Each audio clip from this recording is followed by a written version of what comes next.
Hi and welcome to another episode of the Getting Things Done podcast from GTD Nordic. I am still Morten and as always I'm here with my good friend and colleague Lars Rotskil Henriksen. Tere Lars. Tere, Mr. Røvik, good to see you, and as always looking forward to recording another episode for all of the GTDers and GTD curious listeners and viewers out there. We always start off by reminding everyone of the purpose of the podcast, which is to help you learn GTD or become even better GTDers. So we hope that today's episode supports you in that. If you're new to GTD, we always recommend you go back and listen to episodes 1 through 6 of this podcast to get an introduction to the basics of GTD. And today's episode number is number 66. And the topic of the day we've dubbed Hybrid Meeting Survival Guide. Exactly. In this modern age of hybrid meetings, I'm sure a few of you have been in them and felt their shortcomings. So I'm trying to put together the best practices so that you can get effective hybrid meetings in your company and in your life and reality. So Lars, have you had hybrid meetings yourself? Have you done them? When we started talking about doing this topic for today's podcast, the first thing that came to mind was actually an online session that I did as part of my trainer certification. So I did my first test seminar for a company that I was consulting for back in the day, back in 2014, 2015. And the implementation session that we did afterwards, so supporting the attendees in getting set up in Outlook, we did that remotely. And it was hybrid in the sense that I was remote and everyone else, I think 12, 15 people, were gathered in a meeting room. So I was, coming through the speaker, the big, conference room phone in the middle of the room. I was on the big screen and trying to manage that and walk everyone through that. And it was a learning experience. Let's put it that way. It really was not a good way to do that. So really learned from that. All those different, unique questions that came up around the table. And sorry, Lars, we're struggling with this part. And hey, I need to help with this part. And it really was it was a long, long session. So learned that kind of mix was not very good for me. No. So yes, I've tried that. yes, we have. Now I've done the same. A client did not tell me that when we are going to do a virtual keynote, they decided that some of them would be remote together and some will be remote single, and that is really where you are cut off from the internal humor at the table. You can't see everybody. They're just this little square on your screen where you can see a lot of dots that represents human beings, but you don't see the reactions. So, and that is leads us very gently into which meetings works best, or which meeting types works best. And my suggestion to this is that regular in-person meetings are still best. They work the best. That is, if they have a good agenda, that they are thought through, so that they can be, our regular. We did an episode on meetings in general, but this is about the hybrid meetings. But at the same time, it is very important that if you do a, physical meeting or a hybrid meeting, please make sure that you have a good agenda, that you have thought through why this meeting is important. And make sure that the meeting becomes the best meeting it can be for the people there. So, but first, regular meetings in person works the best. Then second best, or least good. Then I don't know how to say this, because we could have called it the worst or something like that. But regular meetings is still the best way of doing things. Digital meetings is number 2, where everyone sits remote, and then hybrid meetings where some people are remote, some people are in the room. In a conference room with more than one person in that conference room. And I will tell you why we think this is so. But it is, if you use your common sense and start looking at meetings with the eye that we should reduce friction and enhance communication, because a meeting is about communication, and technology can be the friction for that, so it's not efficient meetings. And so if you look at the meetings where you have remote workers working from home office, are on a video conference solution at work, where they are in the meeting with the others that are sitting around the table. That becomes, which in the pre-show we were trying to find a way to say this, because there is an expression in Norwegian that Lars didn't know existed in Danish, at least not on top of his head.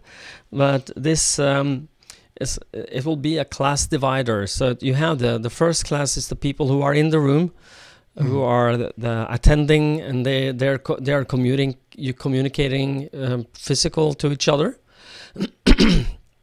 And the second class passengers are those remote. They are often forgotten, or if not ignored. Hopefully not ignored and forgotten, but they don't feel like they are first class passengers in these meetings. They often go second class. So I'm going to try and give you my notes, because I made a lot of notes on this. The more I read about it, the more wise I feel I am a little after reading something. So this is what I found, and what is anyway very important. Just a quick recap what we think is general good meeting rules. So ask yourself if this meeting is strictly necessary before sending out a notice. Summon only those who must participate. Send out an agenda before the meeting if this is relevant. Follow up on issues that the previous meeting decided to do something about. And in the meetings where you are in the driver's seat for that, drive whatever you need forward. Decide on the desired outcomes, next actions, who's responsible, when should it be finished. And then send out meeting minutes after the meetings, a recap of what you have decided to do.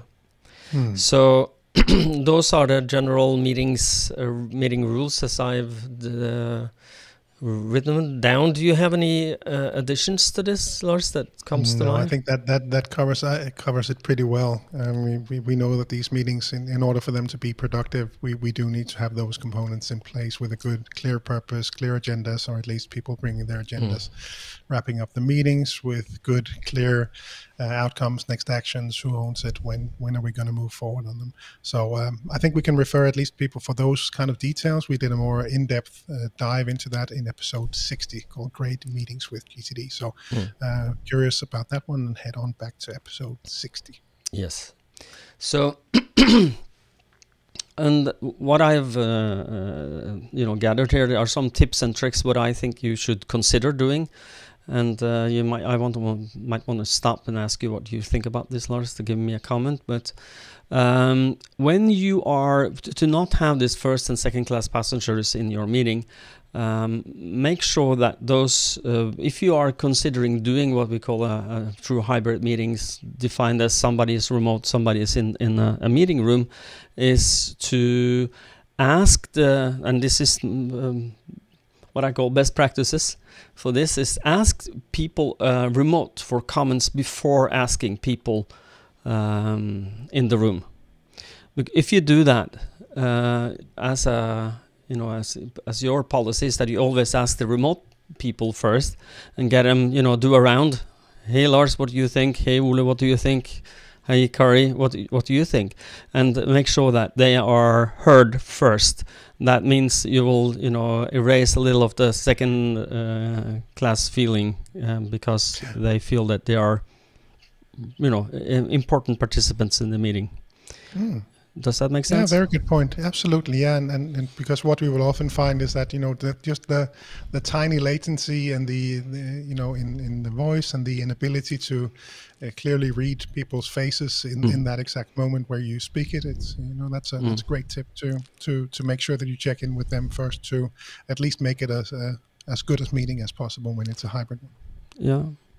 And my second tip is if you're going to use a whiteboard or a flip over to illustrate something, make sure that you are doing that digitally.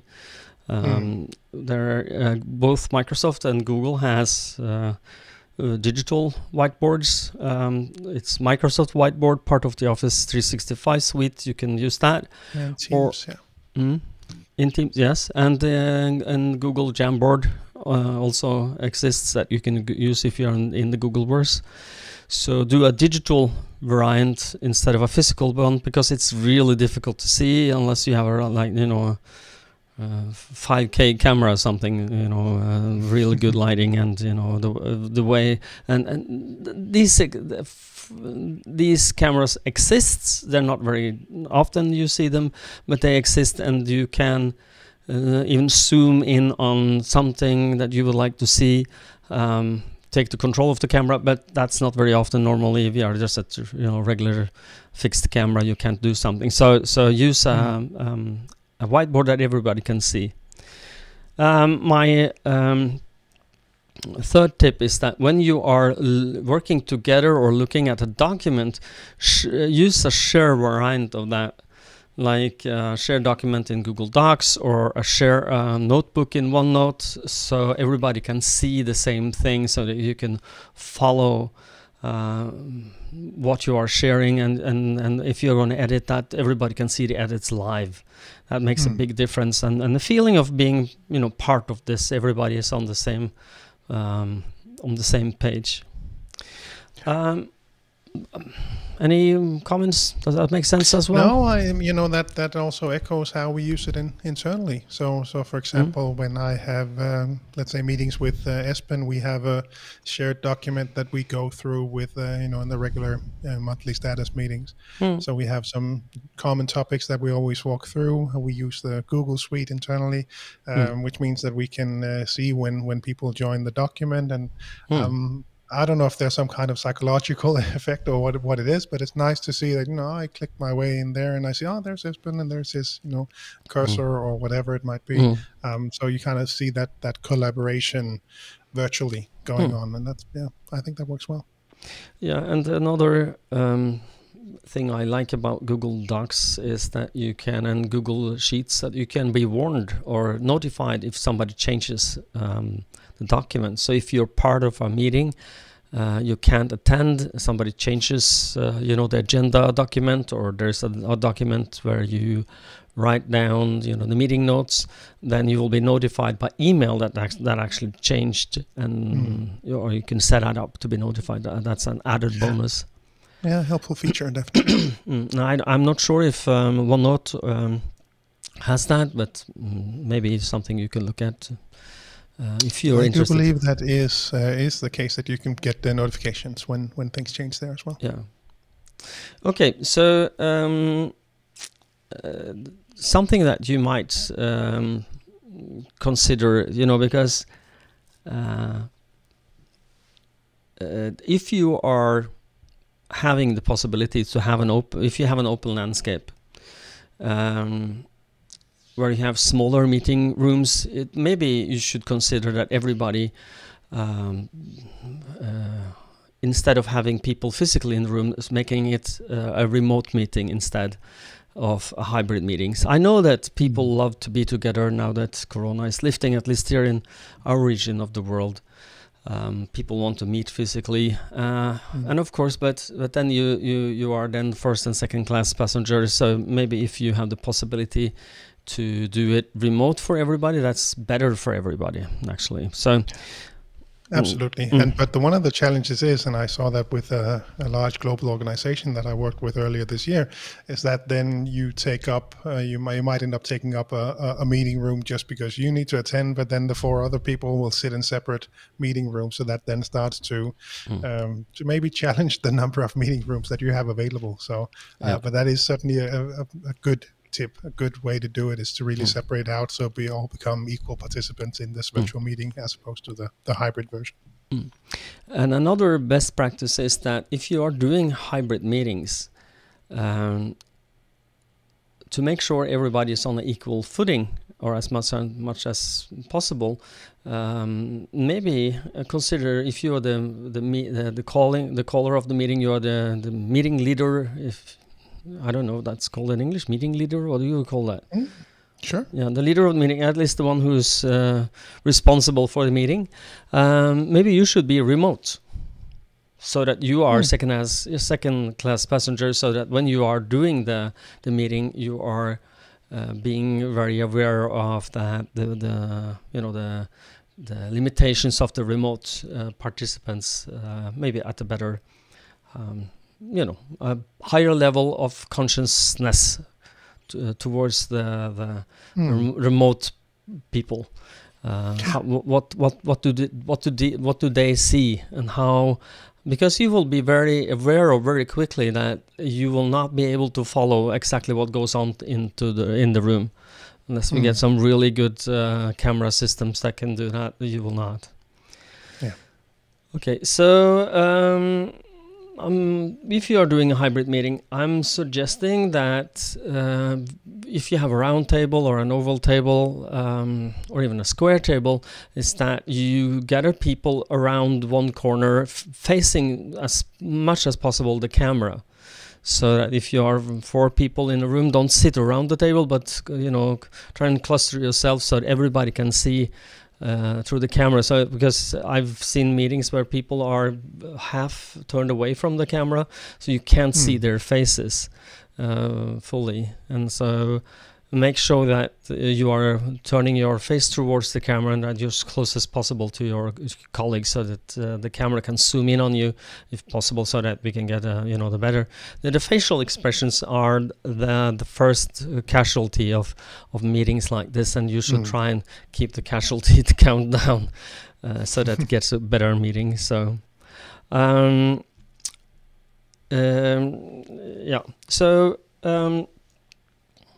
and sometimes when you are, and I read about this, and this also makes sense for me, is that when you have remote meetings, that it's not just 15 minutes.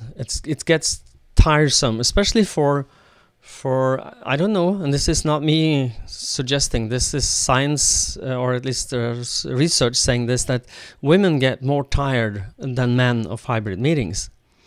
And I don't know if this is, and I don't know, this is not peer-reviewed research, I think, but it was a claim, let's call it that is true. And I hope I don't make all our female listeners angry at me now, but maybe if I'm going to speculate on if that is true, why? And then I think it might be because of women are more conscious on how they look. Men don't care as much as how we look, as long as we are more or less shaven and look okay. It's okay. You have a shirt on, you combed your hair, and voila, you're ready for a meeting. While a woman getting ready for a meeting, especially if you're in hybrid, it's you need to put your makeup on, you have to do your hair, you have to put something nice, and you are more conscious on how you look than maybe men are. I don't know if I offended all women, but I hope not. But if that is true, and I suggest that you go, if you feel that if you get tired of seeing yourself, you can hide yourself, the hide self view. Most both in Teams and in Zoom, you can hide self-view, which means that you don't have to look at yourself. Everybody else will see you, but you can hide yourself, so you don't have to look at you. So I don't know if this is symptomatic, but I don't see me now.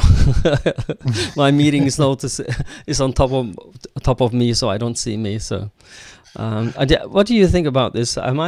Is this correct? No, but I think it's. I would maybe. I don't know, and I don't know about the study and all that. I think it's maybe more that some people tend to be more focused on reading other people's faces, emotions, trying to understand what's going on. And perhaps that trait is more common in women than in men. At least I know that I'll be more blind to that than for example, my wife. But I do know also from studies in general that, it is very, very, mentally exhausting to see all those people's faces and try to read all of them on the screen at the same time, including your own. So, so that's certainly an aspect as well. Yeah, exactly. But what I alluded to is, of course, that you see yourself. If you're tired to see you, you're focusing on, how does my hair look? Do I look okay when I smile? How does everybody? How did I come across? Self-awareness and how you look. So not what everybody else's look. But yeah, of course, everything is more difficult through a camera. It's easier to read a facial expression or a body language, a movement in the chair, if you can see the whole body and in 3D and not in 2D and just the head. So that is more or less what I had on my meetings notes for make a let's call it hybrid meetings can suck less. And so that's our survival guide as such.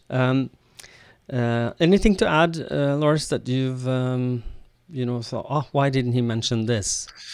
No, I think just overall the key takeaway, of course, the specific suggestions that you made, and overall the thinking is to be very aware of these and to be very disciplined when it comes to hybrid meetings. So see if you can avoid them. If you can't avoid them, see if you can somehow make them better with the tips that you came up with. So no, I think that's it. But I would, as always, ask our listeners as well. So these are the thoughts from Morten and myself. But what are your experiences when it comes to good meetings? Can they be hybrid? If that's the case, how do you then manage them?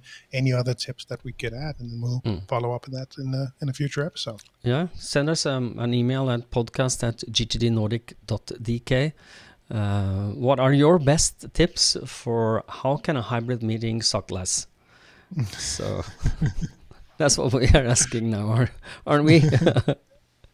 So that would be great to learn from you guys. Yeah, indeed. So are we ready to say it's a little shorter episode? We are around 22 minutes, but good. It's short and sweet, but to the point. Take us out, Lars. Yeah, and when Morten says that, he refers to me saying that we always wrap up these episodes with a quick reminder to head on over to gtdnordic.com to have a look around, because on that site you will find the links to the country websites for each of the Nordic countries, and on each of those you can find articles about GTD, links to the newsletters, groups on social media, and of course all of the different offerings regarding speeches, coaching, and seminars, both the virtual and the physical ones. If you are outside the Nordics, gettingthingsdone.com is the place to go to find your local partner. And also just a quick reminder to have a look at gtdsummercamp.com. Yes. So this is a place to go to learn more about the nonprofit summer camp that we have for GTDers in the Nordics and in the world in general. It'll take place in the Nordics, more specifically in Denmark in June.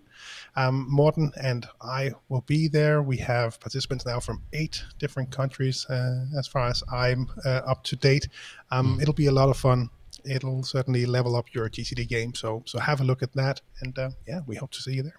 Yeah, indeed. Hold that thought. I just want to make a short comment there, because I really enjoyed last year. We did it last year as well, and what I enjoyed a lot was the diversity of people coming. There were people who are just fresh to GTD, somebody who's been doing it for years after years, decades even, and just coming together for a short weekend and to discuss what we love and feel is helping us, and you will up your game. You will hang out with like-minded people, and it is as cheap as possible. We all work for free. I travel there, Lars travel there for free. We don't, not for free, but I wish we could travel for free. But we are doing it for our own machine and our own wallet, and we give our time away. So if you want to hang out with us, and learn from me and Lars, but also all the other people who are going to do stuff there, please consider coming. I would love to see you all. And if you are outside the Nordics, or the summer camp is in Denmark, go outside. We have people for what do you know on top of your head what nations we are seeing people from? Norway, Sweden, Denmark, Finland. Yeah, exactly. Iceland, maybe. Yeah, Norway, Sweden, Denmark, Estonia, Netherlands, Germany, the US. I think is the list right now. Oh, cool. So even across the pond. Yes, it is. So if you consider that, go to gtdsummercamp.com and sign up. It's going to be a blast. So now, Lars, back to you. Now I will say my last line, which is that we really hope that you find these episodes valuable. If this episode or GTD in general has made a difference in your life, then please consider helping us spreading the message to more people by giving the podcast a rating on Apple Podcasts, Spotify, wherever you listen. It really helps the discoverability of the podcast. More people will learn GTD, and that's why we're here. So thanks. Well, until next time, people, stay safe and stay productive. Bye-bye. Bye-bye.